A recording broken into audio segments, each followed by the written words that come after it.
Bonsoir, je pense que je suis déjà en ligne, il me semble que oui. Bonsoir chers amis, oui, je suis en ligne. Bonsoir et bienvenue à notre apéro géorgien. Aujourd'hui, c'est notre troisième rencontre, oui, c'est notre troisième rencontre aujourd'hui. Et merci d'être ici avec nous ce soir, avec moi. Donc, si vous suivez ce live, c'est-à-dire vous êtes abonné à la page Le Vent de Géorgie, à notre page Facebook, qui vous parle de la vitiviniculture géorgienne. Je viens de me servir vous voyez, couleur magnifique, je viens de me servir d'un verre de vin ambré. Bonsoir Ilia, c'est Ilia qui vient de nous rejoindre. Bonsoir Ilia Gagimarjos. Donc je vais vous montrer, c'est le cépage Kavarjova. C'est le cépage Tswane. Donc je vais en parler tout à l'heure. Bonsoir.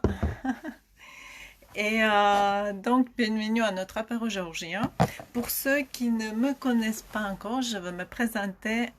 Je m'appelle Anna Jaishvili, je suis géorgienne, je suis passionnée par le vin, je suis historienne, archéologue, conservateur du patrimoine et je travaille beaucoup sur l'histoire de la vitiviniculture et je travaille beaucoup avec le vin géorgien. Donc ce soir, on va parler de Qvevri. Donc oui, ce fameux Qvevri, on va parler de vin ambré.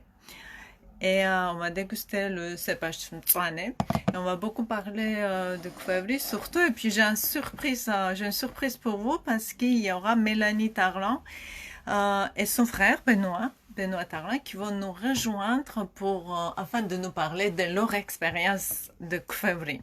Parce que le Qvevri, ce sont les jarres intercuites.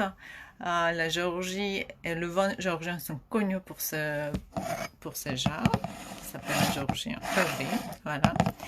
Et Mélanie, elle va nous partager son expérience de travailler avec Qvevri. Donc, avant de commencer de parler de notre vin, moi, je vous propose, voilà, de ne pas oublier. Et je remercie encore une fois. Mado, bonsoir. Et donc, voici le site lepontcaucasien.com.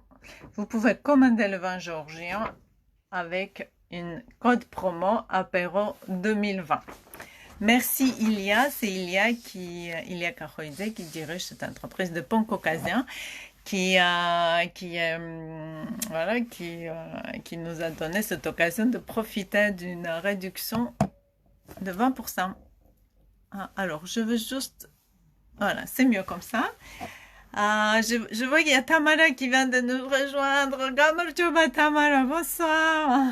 J'espère que tout le monde a son verre devant lui. Moi, je viens de me servir d'un vin ambré de Chalauri qui est merveilleux. Et donc, je vais vous parler ce soir de Qvevri.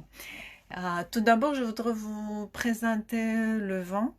Il s'agit de cépage Tswane Kahuri, qui en géorgien veut dire verre de Kakheti. Donc, comme je vous ai parlé, Kakheti, il s'agit de région de la Géorgie orientale, qui est une grande région vitivinicole, donc dont la production du vin, donc 80% de production de la totalité de vin géorgien, c'est sur la région de Kakheti. Et donc ça, c'est le compagnie Chalauri Smarani, donc le chai de Chalauri Cellar, dont donc ça, c'est de Tswane de 2017. Je sais que vous le voyez en miroir, mais bon, pour l'instant, je peux pas réimprimer l'étiquette. Et donc, ce vin, bonsoir Nino, bonsoir. Comme je vous ai parlé la dernière fois, donc la dernière fois, mercredi dernier, nous avons dégusté de saperavi, aussi de la même. Bonsoir, Agaki. Bienvenue à notre apéro géorgien. Je vous ai parlé la dernière fois, donc c'était mercredi dernier, nous avons parlé de même chêne, donc même Marani Chalauri, donc c'est-à-dire ce sont ces vignes se trouvent en Kakheti, dans le village de Chalauri, c'est à peu près 650 mètres d'altitude. Ils font une compagnie, donc c'est une production annuelle entre 20 et 25 000 bouteilles. Et les vignes, ce sont les vins nature, en fait, ce sont les vignes. Et la philosophie de ces compagnies, de ne pas s'intervenir trop dans les vignes et dans le vin.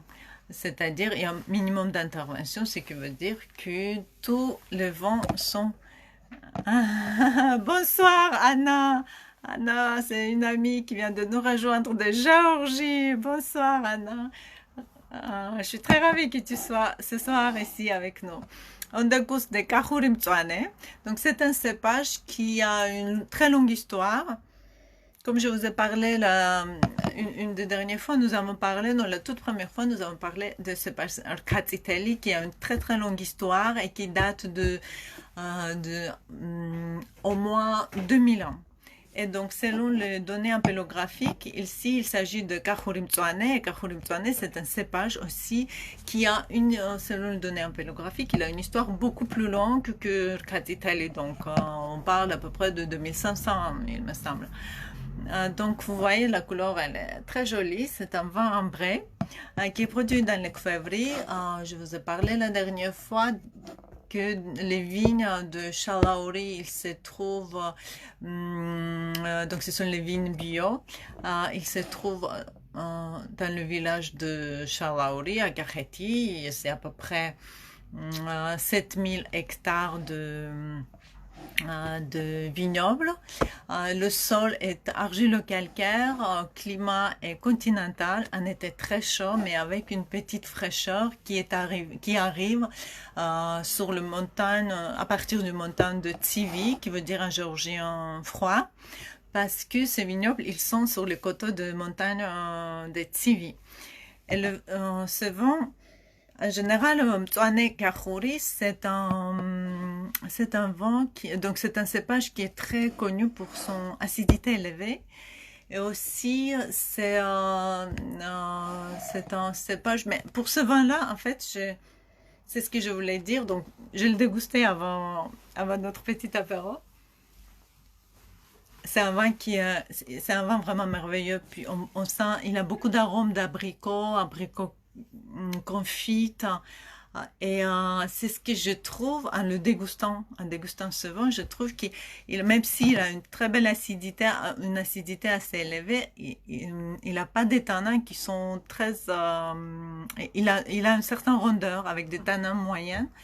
Et je pense que pour ceux qui... Je vais le déguster encore une fois. Gagi Marjot Magobrabo.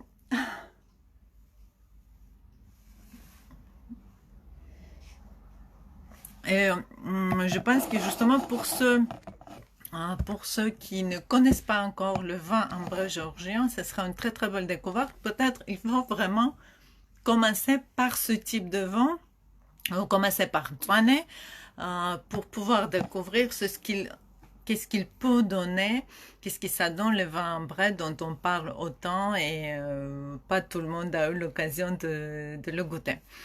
Donc, c'est-à-dire que, je ne sais pas si vous êtes familiarisé avec la manière de vinification dans des jarres en terre cuite, donc c'est-à-dire dans les Kvevri. Et ce soir, on va parler que de Kvevri. Et j'espère beaucoup qu'il y a Mélanie qui va nous rejoindre bientôt. Et puis, on aura un live depuis... Donc, Mélanie, depuis le chef, depuis le Maradani de Mélanie qui nous montrera ses Kvevri. Et Gagi Marjosnino. Et donc, Kvevri, c'est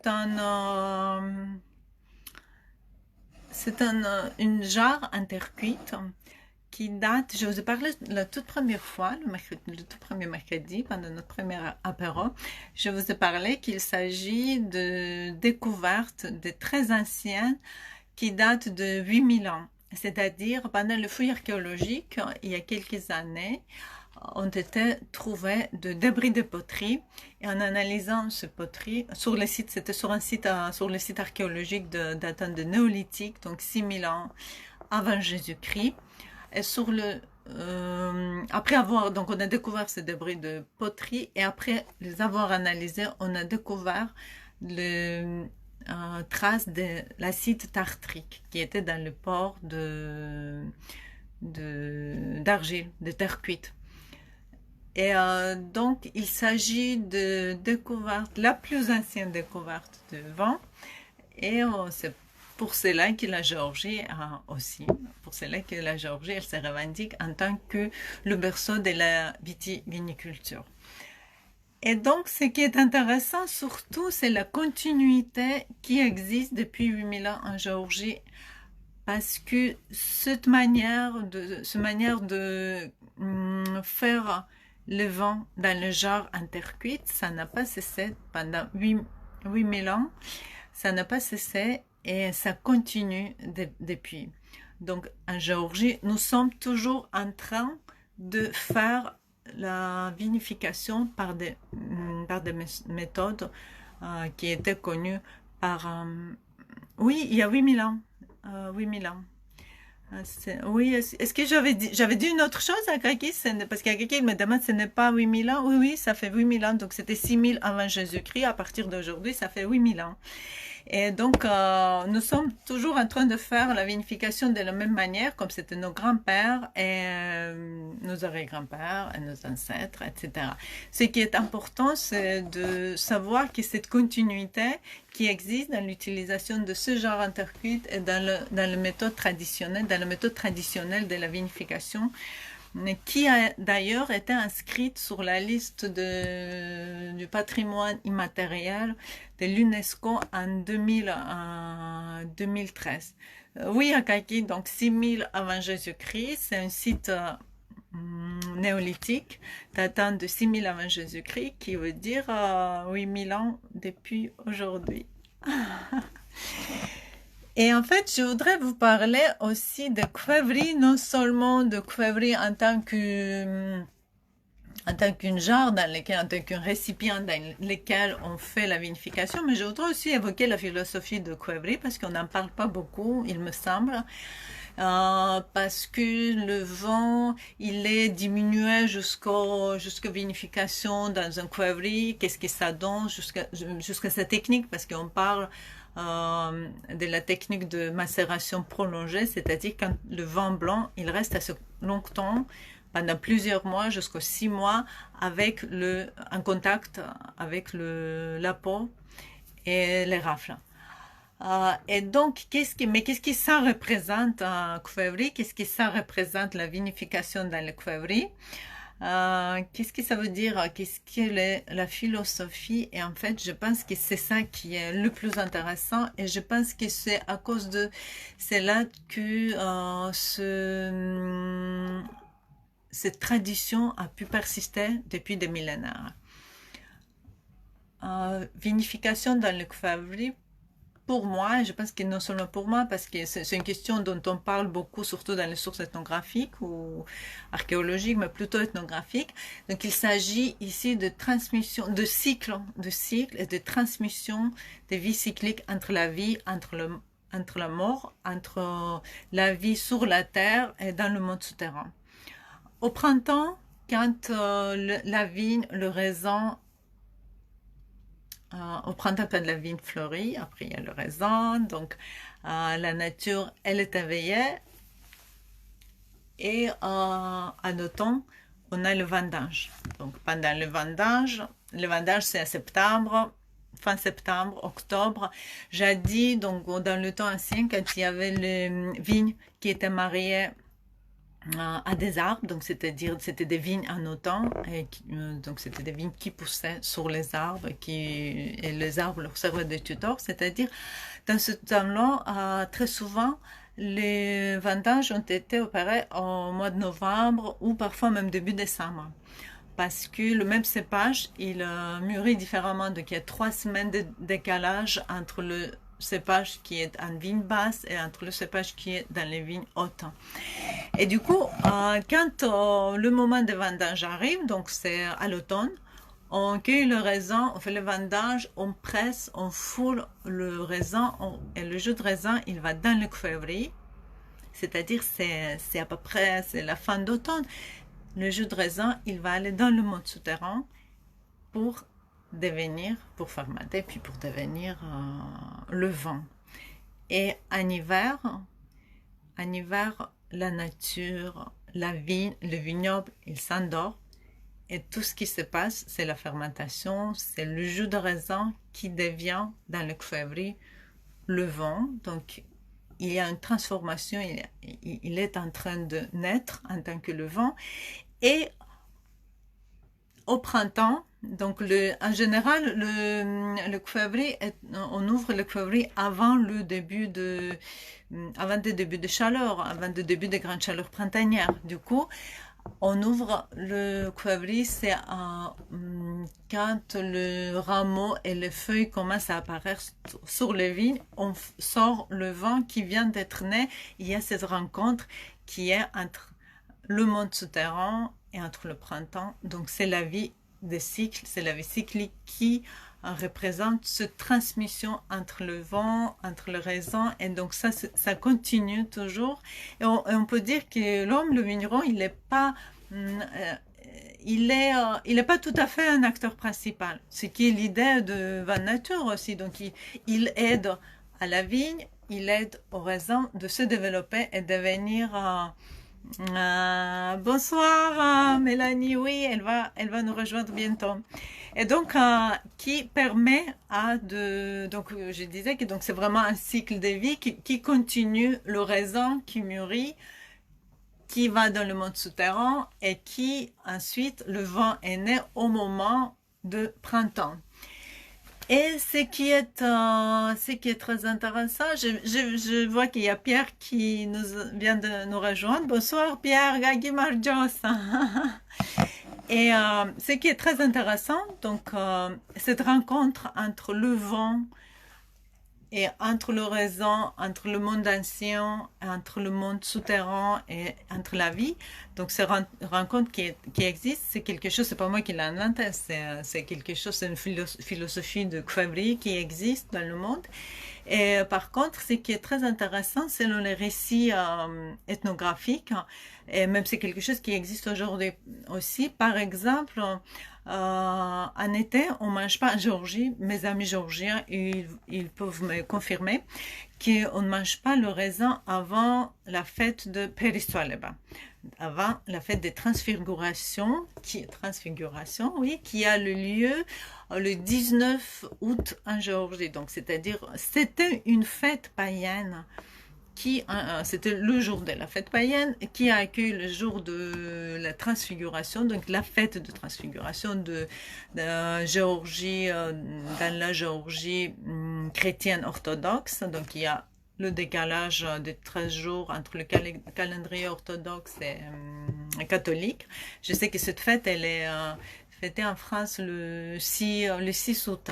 En Géorgie, c'est 19. Et en fait, c'est le jour quand on dit que la nature change, tout change, il y a l'arrivée de l'automne.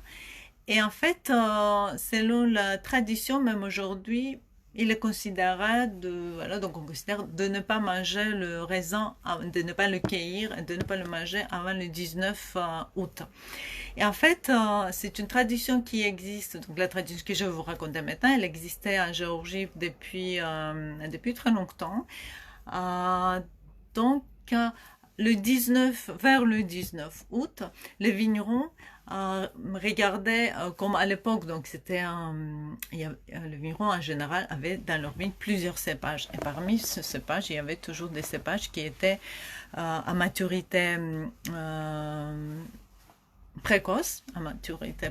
Et donc, pour les 19 août, le vigneron, il choisissait quelques grappes qui étaient donc à maturité précoce qui était déjà plus ou moins mûre pour faire un peu de vin pour cet rite de transfiguration, pour ce rite de 19 février. Pardon, c'est pas février, 19 août.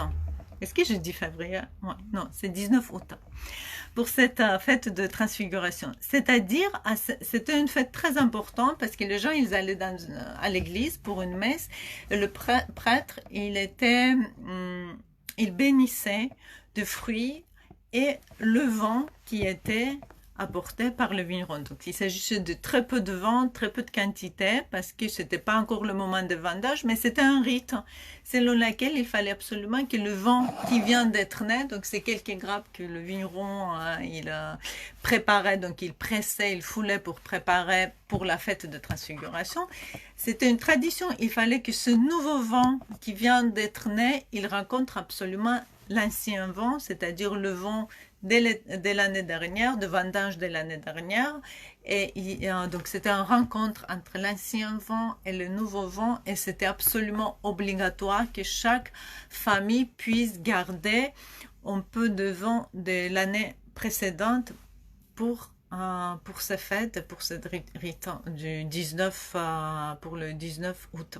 Ensuite, bien sûr, on attendait le vendage, il démarrait vers septembre. Bon, ça en mettant avec le changement climatique, ça avance de plus en plus, mais il démarrait un peu plus tard, bien sûr, à l'époque. Donc, il y a ce rencontre entre le nouveau vin, entre l'ancien vin, ce rencontre entre le vin qui a été vinifié dans le monde souterrain pour qu'il puisse renaître au printemps. Ce cycle, il existe non seulement en Géorgie, mais il existe dans toutes les anciennes cultures. C'est un cycle qui existe dans l'agriculture de plusieurs pays. J'imagine qu'il doit très certainement exister ce type de rite en France à l'époque. Il faut que je creuse ce sujet parce que je trouve que c'est très très intéressant, mais concernant la France, j'ai pas autant de connaissances. Voilà. Et donc, Kvevri, c'est quelque chose qui a été conservé, qui a été sauvegardé par les gens, par la culture, et qui existe aujourd'hui et dont nous sommes très très très fiers. Selon donc des anciens données historiques, il y avait plus de villages qu'aujourd'hui où habitaient des potiers, donc des potiers qui étaient reconnus pour leur travail de Kvevri. Aujourd'hui, il existe à peu près 5 ou 6 villages en Géorgie qui restent toujours où on fabrique le Kvevri et qui habitent ces potiers. Donc chacun, il peut y avoir plusieurs familles dans le même village. Et moi, je trouve c'est extraordinaire comment ces gens, ils ont pu garder leur tradition et le métier qui servait pas grand chose tout au long du XXe siècle, parce que quand même c'était pas la priorité faire le vin dans le Kvevri. Donc je pense que c'est assez intéressant.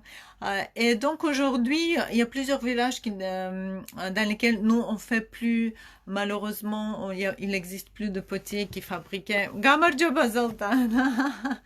Merci d'être venu. Welcome. Merci d'être ici avec nous ce soir. Et donc, malheureusement, il y a certains villages dans lesquels il n'y a plus de potiers qui fabriqueraient de Kvevri. Le travail de potier, c'est vraiment c'est un travail très difficile parce qu'il faut aller chercher de l'argile. Chaque famille a son petit terrain. Ils savent où il faut aller le chercher, cette argile, dans la nature.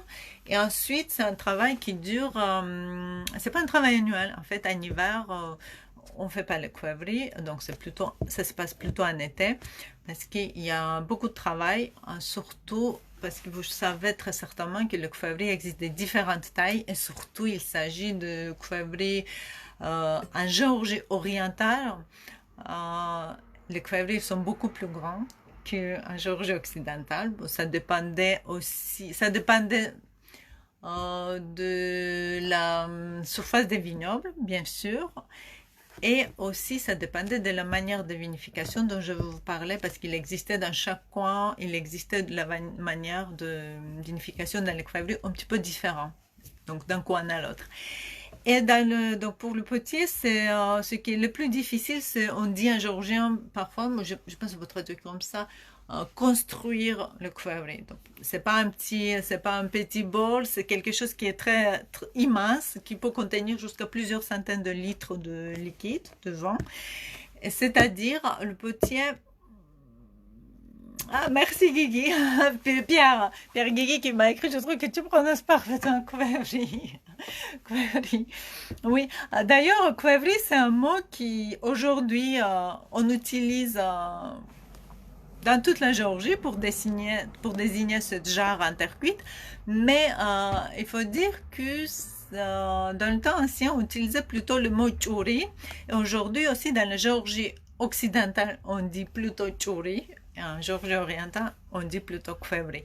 Mais par contre, quand cette méthode de vinification a été inscrite sur la liste de patrimoine immatériel de l'UNESCO, les deux noms de ce genre ont entré sur la liste. Donc ça, c'est, je pense, très important pour ne pas perdre l'étymologie et puis ne pas perdre le démon. Donc alors, quand le potier il construit kvevri, ça dure pendant plusieurs jours parce qu'il commence par le bas qui est très pointu. Il faut voilà, donc Mélanie, elle nous dit qu'elle est prête. Je veux juste terminer dans 3 minutes. Dans 3 minutes, Mélanie, ça te va? Donc, je veux juste terminer sur la manière comment on fabrique le kvevri. C'est-à-dire, il faut... donc, ça, comme je vous ai dit, ça dure pendant plusieurs... C'est pas facile à parler en live parce que c'est un peu difficile. On reste toute seule devant la caméra. Je suis pas très à l'aise, mais voilà. Donc, ça dure pendant plusieurs jours. Pourquoi? Parce que pendant la construction de kvevri, il faut donc le potier, il ne peut pas le construire en même temps. Pourquoi? Parce que c'est immense. La terre, elle n'est pas cuite, donc c'est un argile qui est humide, il va s'effondrer. Donc pour cela, donc c'est un travail par plusieurs jours. Il commence par la base et ensuite la base, ça fait à peu près 40 centimètres de hauteur. Il les laisse sécher, mais il ne faut pas que ça soit trop sec parce qu'il faut qu'il garde le bordure assez humide. Avant, on le couvrait avec de feuilles humides, feuilles des arbres humides. Aujourd'hui, ils utilisent des tissus qu'ils humidifient de temps en temps.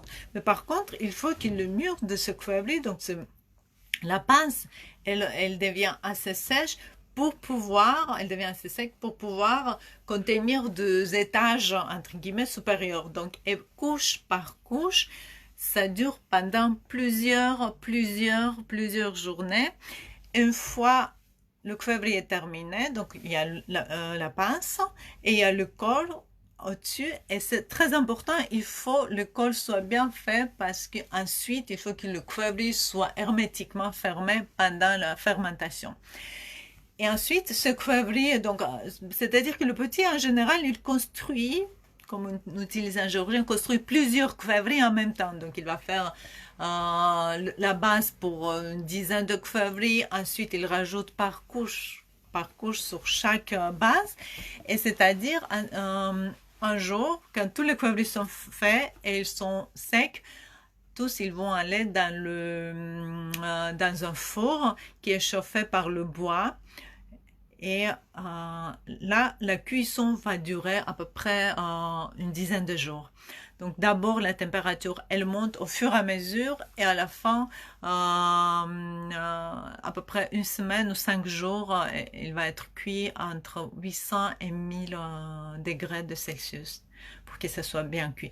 Une fois la cuisson terminée, donc on enlève donc on enlève le kvevri et là parfois on fait le cirage, donc on induit à l'intérieur par la cire d'abeille. Donc moi maintenant je vous propose d'inviter Mélanie depuis son Marani. Il faut que j'appuie sur partager, je pense. Non. Mélanie. Alors, Oh, je vais y arriver, j'espère. Mélanie, est-ce que tu es en ligne parce que je te vois pas? Oh, c'est pas facile. C'est pas facile. Je vais essayer.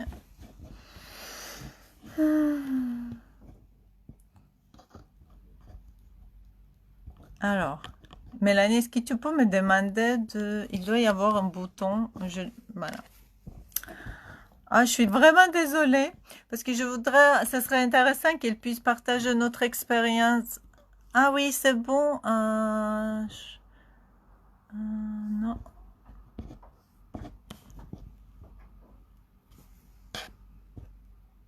Ah, je suis désolée. C'est très certainement ennuyeux pour vous de me regarder comment j'essaie de... Ah non, j'y arrive pas.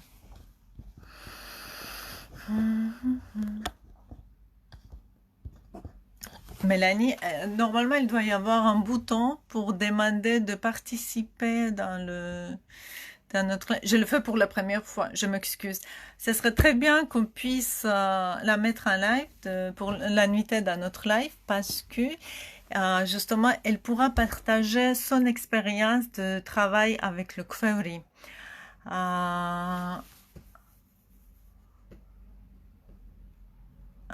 Mélanie a fait, je pense que ça fait 2 ans, dans sa maison de Champagne Tarlant, ils ont fait venir de Kfewri depuis la Géorgie. Et moi, j'aimerais bien qu'elle nous raconte comment... Mais est-ce que tu es en ligne? Est-ce que tu nous regardes? Parce que j'ai... Allô? Je suis désolée. Voilà. Je pense qu'elle va nous rejoindre. Il faut qu'elle nous... Peut-être tu peux nous rejoindre avec ton profil, mais pas celui de Champagne, Tarlant, mais avec ton profil perso. Ce sera mieux, je pense. Je m'excuse, je suis désolée. On le fait pour la première fois.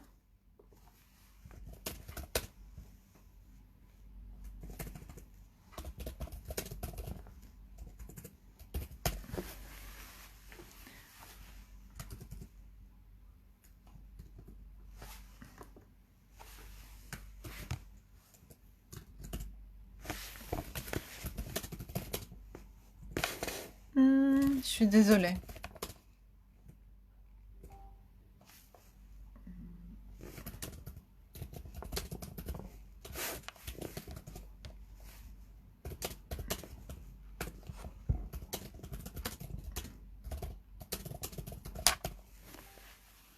Alors, je vais essayer. Est-ce que... Oh.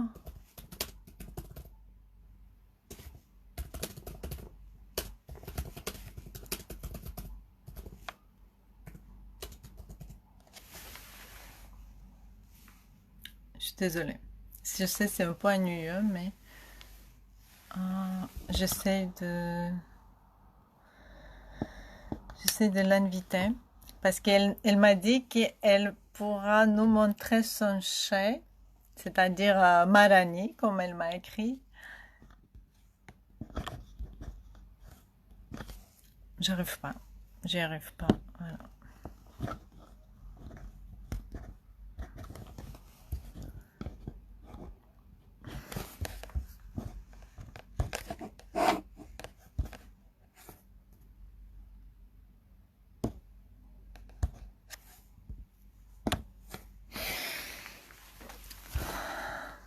Je suis désolée. Non, j'y arrive pas. Oh, c'est ennuyeux. Bon, je vais continuer à vous parler de Crowley. Voilà, de côté de...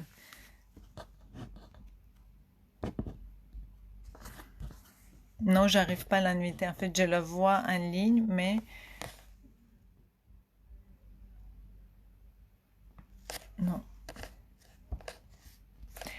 Bon, c'est pas grave. Peut-être tu pourras nous faire un petit vidéo et on peut le mettre ensuite sur notre page, ça serait bien.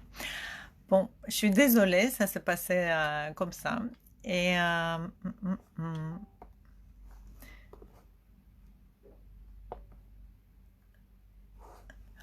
c'est pas grave. Bon, elle m'écrit qu'elle n'y arrive pas non plus, donc c'est pas grave. Bon, je vais continuer à vous parler de Kfevri. Donc, je vais passer sur la méthode de vinification. Donc, c'est pas grave, ça sera la prochaine fois.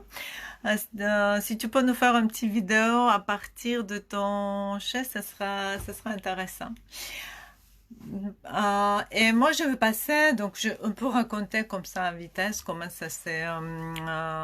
D'ailleurs, concernant la construction de Kfevri, vous avez sur notre site internet de Facebook le 22 Géorgie. Vous avez les vidéos qui sont très intéressantes et vous pouvez voir comment on construit Kfevri. C'est très intéressant. On voit le potier, on voit vraiment le travail de potier, on voit comment ça fonctionne, comment il construit le Kfevri. On voit la cuisson et tout ça, ça se passe à l'ancien, ça se passe comme ça s'est passé il y a plusieurs siècles. Donc c'est à peu près c'est le même méthode. On chauffe toujours ces anciens fours qui sont construits en briques. On chauffe toujours avec du bois. Et en ce qui concerne, donc moi j'ai passé, oui, je vous parlais tout à l'heure qu'après avoir sorti le Kfevri du four, très souvent, donc il y a ce côté de quand on applique la cire d'abeille à l'intérieur de Kfevri. Donc c'est une tradition qui est très très ancienne. Aujourd'hui, il y a beaucoup de débats sur la question. Donc on s'est dit, on se pose la question, est-ce qu'il faut appliquer le Kfevri, la cire au Kfevri, parce que est-ce que ça, c'est pas en train de boucher, est-ce que ça bouge pas les pores, est-ce que c'est intéressant, est-ce qu'il faut laisser respirer, mais on sait que c'est, voilà, donc c'est pas assez hermétique. Donc il y a plusieurs questions qui sont en train de se poser sur la cire qui est utilisée dans le Kfevri. Mais quand on lit le source historique sur cette question, on voit que ça existait pratiquement toujours. Donc il existait de différentes manières selon la région. Il existait de différentes manières de préparer la cire avant de l'appliquer dans le Kfevri.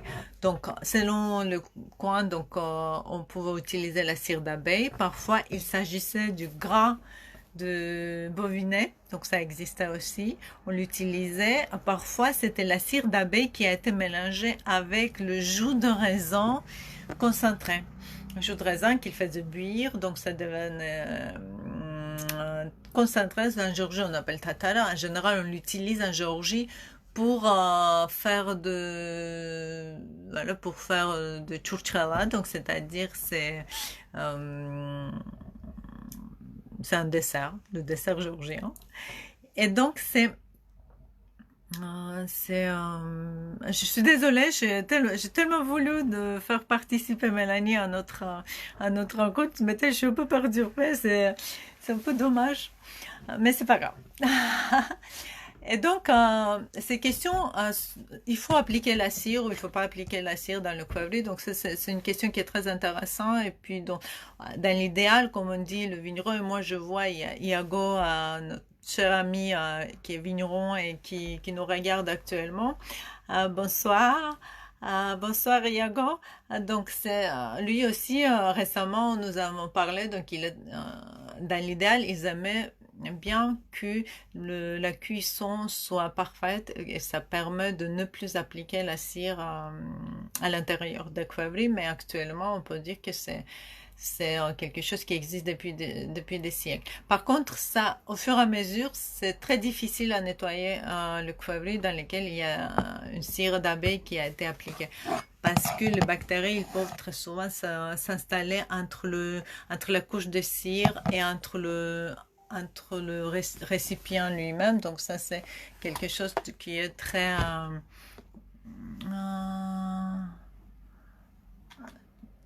merci. Donc Tamara qui nous dit qu'il faut... je veux le transmettre à Mélanie. Mélanie, je te transmets un message de Tamara, peut-être on arrivera Hmm, voilà, peut-être tu arriveras. Merci, chers amis. Il y a tout le monde qui est en train de m'aider, essayer de m'aider. Comment? Mélanie, il y a Tamara qui nous a envoyé la demande, donc des screenshots, comme ça, les captures d'écran, comme ça tu pourras regarder comment tu peux éventuellement me demander, voilà, tu peux me demander, participer dans le... C'est bon. Merci Tamara, merci beaucoup, j'ai envoyé à Mélanie, et donc si ça fonctionne, voilà. Sinon, je continue aussi sur la question. La question, je pense, la plus intéressante, c'est la vinification, donc les méthodes de vinification qui sont différentes d'une région à l'autre. Je pense que ça, c'est quelque chose qui... c'est une question qui est très intéressante parce que en Carétie, la méthode de vinification, c'est après avoir foulé le raisin, on met dans le jarre intercuite le jus et on met aussi le marc entier. Et donc le vin, il est très tannique, le vin ambré, il est bien foncé, il a une couleur très foncée. Et puis il faut absolument remuer. Bon, pour le vigneron, ils savent qu'il s'agit de... Mélanie, je vois que tu es en ligne, je viens de te transmettre le capture d'écran de la part de Tamara. Peut-être tu pourras essayer, voilà, m'envoyer une demande pour que tu puisses participer dans notre live, comme ça on pourra voir ton, ton Marani. Et en fait, donc la méthode en Carétie, c'est qu'on met le marc et on met dans le jarre intercuite, dans le quevri, et c'est-à-dire après, il faut le surveiller. Il faut le surveiller parce que c'est la macération. Et en français, parce que je sais qu'il y a beaucoup d'amis géorgiens qui me regardent, francophones, et ils sont pas familiarisés avec de mots qu'on utilise, avec des termes qu'on utilise dans la viniculture. Donc il s'agit de non, il s'agit de... Ah, zut, ça y est. Euh, donc, il faut immerger le chapeau de marde. Et donc, c'est une méthode... Mélanie, est-ce que tu as eu le... Est-ce que tu as vu le photo? Donc, c'est une méthode traditionnelle qui est caractéristique pour la région des Caréties. Pour recevoir le vin ambré. En ce qui concerne la Géorgie occidentale, donc en Géorgie occidentale, les quevris, ils sont un peu plus petits et Didi Madloba Tamara. Merci beaucoup Tamara. On va y arriver, chers amis. Je suis vraiment désolée, je sais. Je suis nulle avec Facebook et avec des lives, mais je peux... Ouais. Voilà. Et donc, en Carétie, c'est une manière traditionnelle quand on met le marc de raisin avec des rafles dans le quevri, on laisse macérer et ensuite, ensuite merci. Donc, et ensuite, il y a la fermentation alcoolique, il y a une fermentation malolactique. Et ensuite, on ferme le quevri pendant l'hiver afin de découvrir le vin au printemps. En ce qui concerne la Géorgie occidentale, il y a une méthode de vinification qui est un petit peu différente. Du coup, on reçoit le vin qui sont moins ambrés, avec la couleur moins ambrée. Il s'agit de marc de raisin. Donc, on n'ajoute pas tout le marc de raisin dans le quevri. On ajoute à peu près entre 10% et 20% de marc. C'est selon le vigneron et je pense que j'en ai parlé pendant notre première rencontre. Et donc, ce vin, il s'agit toujours de vins ambrés, il s'agit toujours de vins qui sont faits dans des quevri, mais ils sont complètement différents de vins obtenus en Géorgie orientale. il existe aussi une autre manière quand, après avoir foulé le raisin, le vigneron, il laisse le raisin foulé, macérer pendant quelques jours dans le satnacheli, c'est-à-dire dans le fouloir. Satnacheli, c'est ce qu'on appelle le fouloir en géorgien. Et donc, il peut laisser le jus de raisin fermenté, macéré avec la peau de raisin dans le fouloir pendant quelques jours et ensuite il sépare le jus, il soutire, donc il y a un soutirage et il sépare le jus de raisin et il met dans le quevri pour la vinification et pour la fermentation. Donc, dans chaque région, on ne peut pas dire que vraiment dans chaque région, il y a 100 méthodes différentes, mais en Géorgie, il existe plusieurs méthodes afin d'obtenir le vin ambré, le vin vinifié dans le quevri. Donc, c'est très différent d'une région à l'autre. Et c'est pour cela que, d'ailleurs, pour cette raison, que le quevri ont des tailles différentes. Comme je vous ai dit tout à l'heure, en Géorgie orientale, en Kakheti, les quevris sont beaucoup plus grands, beaucoup plus immenses qu'en Géorgie occidentale, où on appelle le quevri aussi, où il y a un deuxième nom pour le quevri qu'on appelle tchouri.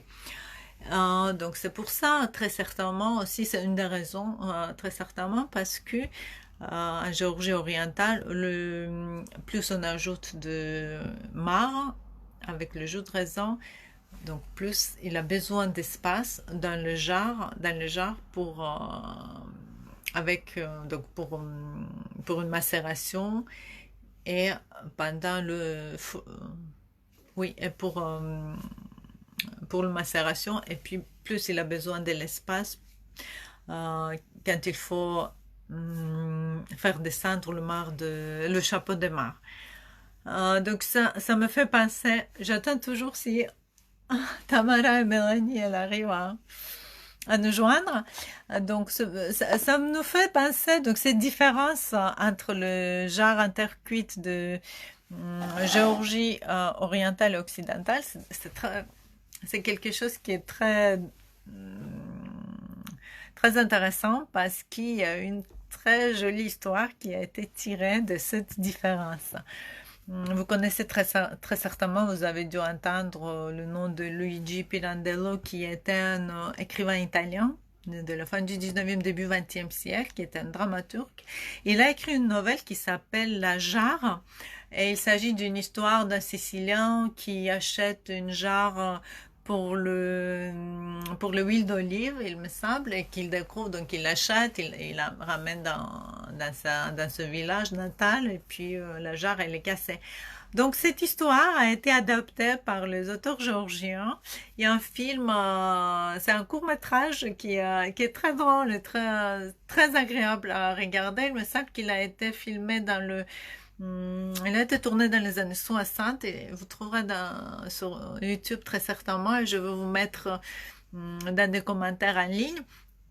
Donc ça a été adapté par les auteurs géorgiens. Donc il y a une histoire d'un homme qui va dans la Géorgie, un homme qui habite à Kakheti, donc qui va en Géorgie occidentale, et où il achète le quevri, il le ramène chez lui, et après il découvre, donc il y a un petit souci, donc le quevri est cassé, il fait appel à quelqu'un qui va rentrer dans le quevri afin de recoller le col de quevri, et donc il reste coincé là-dedans parce que justement le quevri d'autres régions, ils ont le col plus petit, et donc il est coincé. Après, il y a une histoire très drôle, très intéressante. Je ne pense pas que ça soit sous-titré en français sur YouTube, mais je vais essayer de vous trouver ce film. Et c'est un vieux film et qui est beaucoup aimé par le géorgien.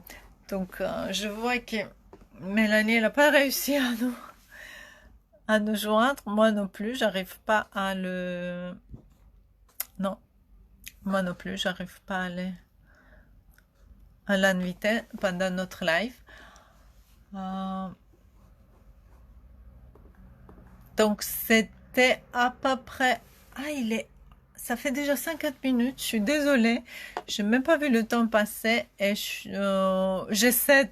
il faut m'excuser. Je sais qu'aujourd'hui, notre soirée, elle n'était pas très, très pas très au top, surtout à cause de nos problèmes techniques que nous avons eus. Pourtant, j'avais bien regardé sur Internet comment il fallait la nuiter.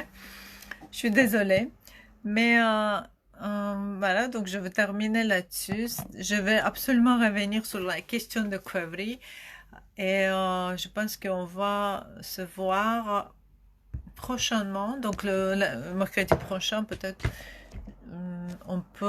Je peux diffuser le vidéo que Mélanie nous enverra ou faire intervenir d'autres amis depuis la Géorgie. Je pense que ça sera une très très belle occasion. Je vous remercie d'être ici encore une fois. Donc là, je vous dis Gagi Marjot avec le Kisi, avec le Mtswane de Shalauri Smarani, qui est vraiment un vent merveilleux. Il y a Ouais, donc c'est Mélanie. Non, c'est pas grave, Mélanie. Il y a aucun souci. Donc on n'a pas vraiment réussi. Je suis vraiment désolée. N'oubliez pas que vous pouvez commander le vin géorgien sur le site leponcaucasien.com avec le mot de passe apéro 2020. Et je m'excuse, je sais que notre soirée aujourd'hui, notre apéro, elle n'était pas au top. Mais ça peut arriver parfois comme ça. Alors, je suis désolée. Merci pour tous vos petits cœurs. Je sais que ça m'a un peu perturbé, ce problème technique. Je n'ai pas pu reprendre toutes les questions dont je voulais vous en parler. Et je vous remercie. Je vous remercie, chers amis. Et bonne soirée, mercredi prochain. Au revoir.